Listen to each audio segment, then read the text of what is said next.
America ஆசை சீரியல்ல அடுத்து வர எபிசோட்ல என்ன மாதிரியான ட்விஸ்ட் எல்லாம் இருக்க போகுதுங்கிறத இந்த வீடியோல பார்க்கலாம். விஜயா பயங்கரமா புலம்பிட்டு இருக்காங்க. என் புருஷன் இல்லாம பச்சை தண்ணி கூட என் வாயில போகாது, நான் இப்படியே தான் உட்கார்ந்துட்டு இருப்பேன்னு சொல்லிட்டு பயங்கரமா ஃபீல் பண்ணி புலம்பிட்டெல்லாம் இருக்காங்க. உடனே அந்த இடத்துல ரோகிணி வராங்க. எனக்கு தலையே வலிக்குதுன்னு சொன்னதும் இதை விட ஒரு நல்ல சான்ஸ் கிடைக்காது, அதனால ஸ்லீப்பிங் டேப்லெட்டை ஆண்டிக்கு கலந்து கொடுத்துடலான்னு சொல்லிட்டு ரோகிணி ஆண்டி உங்களுக்காக நான் போயிட்டு டீ எடுத்துட்டு வரட்டுமான்னு சொல்லிட்டு கேட்குறாங்க.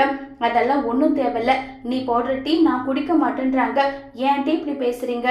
நான் உங்களுக்கு என்ன பண்ணேன்? ஏன் இப்படி பேசுறீங்க? ப்ளீஸ் ஆண்டி இப்படி பேசாதீங்க, நான் போட்டுட்டு வரேன்னு சொல்லிட்டு ரோகிணி பார்த்தீங்கன்னா தெரியாம அதில் ஸ்லிப்பிங் டேப்லெட் போட்டுறாங்க. ஸ்லிப்பிங் டேப்லெட் போட்டுட்டு நிறைய எடுத்துட்டு விஜய் கிட்ட கொடுக்குறாங்க. உடனே மகேஸ்வரி கால் பண்றாங்க. உடனே நம்ம விஜயாவும் அந்த இடத்துல ரொம்பவே கோபமா உட்கார்ந்துட்டு இருக்காங்க. அப்ப மகேஸ்வரி என்னடி உன்னுடைய மாமியாருக்கு அந்த ஸ்லிப்பிங் டேப்லெட் கொடுத்துட்டியான்னு சொல்லிட்டு கேட்குறாங்க. ஆமாண்டி கொடுத்துட்டேன், இப்பதான் நிம்மதியா இருக்குன்றாங்க. இல்லடி அவங்க தூங்கலாம் மாட்டாங்க, அது விட்டமின் டேப்லெட் டி, இன்னும் இருக்கிறதோட பயங்கர எனர்ஜிக்காக தான் அவங்க இருப்பாங்கன்னு சொல்லிட்டு எல்லாம் இருக்காங்க. ஏய் என்னடி பண்ணி வச்சிருக்கேன்னு சொல்லிட்டு எல்லாம் இருக்காங்க. ஏய் ரோகிணி எங்க இருக்க வா சொல்லி கூப்பிடுறாங்க. ஐயோ இப்பவே பிரச்சனையாக்க ஆரம்பிச்சுட்டாங்க போலடின்னு சொல்லிட்டு ஆன்டி சொல்லுங்கன்றாங்க. நீ போயிட்டு பூஜை ரூமா கிளீன் பண்ணு ஆன்டி. எதுக்காக? ஏன் நான் சொல்றத செய் போ சொல்லிட்டு சொன்னதும் உடனே ரோகிணி பூஜை ரூம் கிளீன் பண்றாங்க. மீனா கிட்ட போயிட்டு அங்க கோலம் போடுன்னு சொல்றாங்க. மீனாவும் கோலம் போடுறாங்க. ரோகிணி உட்காருன்னு சொல்லிட்டு இப்ப சாமியோட மந்திரத்தை சொல்லி அது ஒவ்வொரு மொழியும் பாத்தீங்கன்னா ரோகிணிக்கு தலையில கொட்டு விடுறாங்க. ரோகிணி ஒரு பக்கம் பதறி போறாங்க.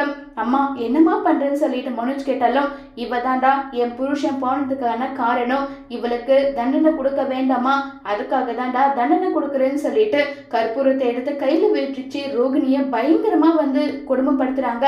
என்னங்க ஏதாவது பண்ணுங்கன்னு சொல்லிட்டு இப்ப நம்ம மீனா சொன்னதும் அப்பா வந்துட்டீங்களா, எப்ப வருவீங்க அப்படின்னு எல்லாம் சொல்லிட்டு கேக்குறாங்க.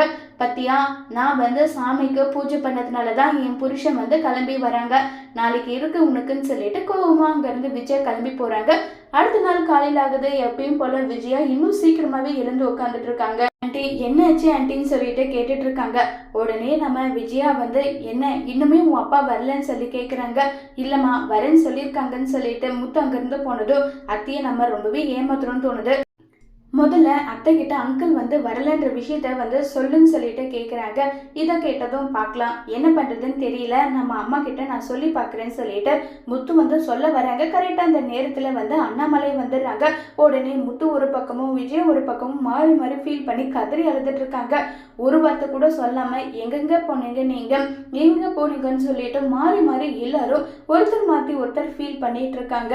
இப்போ அண்ணாமலை வீட்டை விட்டு போனதுக்கான காரணம் கரெக்டாக நம்ம மனோஜோட கடனை தீர்க்கறதுக்காக தான் போயிருப்பாங்களா, இந்த பிரச்சனையை ஒட்டுமொத்தமா முடிச்சிருப்பாங்களா இல்லையங்கிறத வரப்போற எபிசோட்ல வெயிட் பண்ணி பார்க்கலாம். தேங்க்யூ.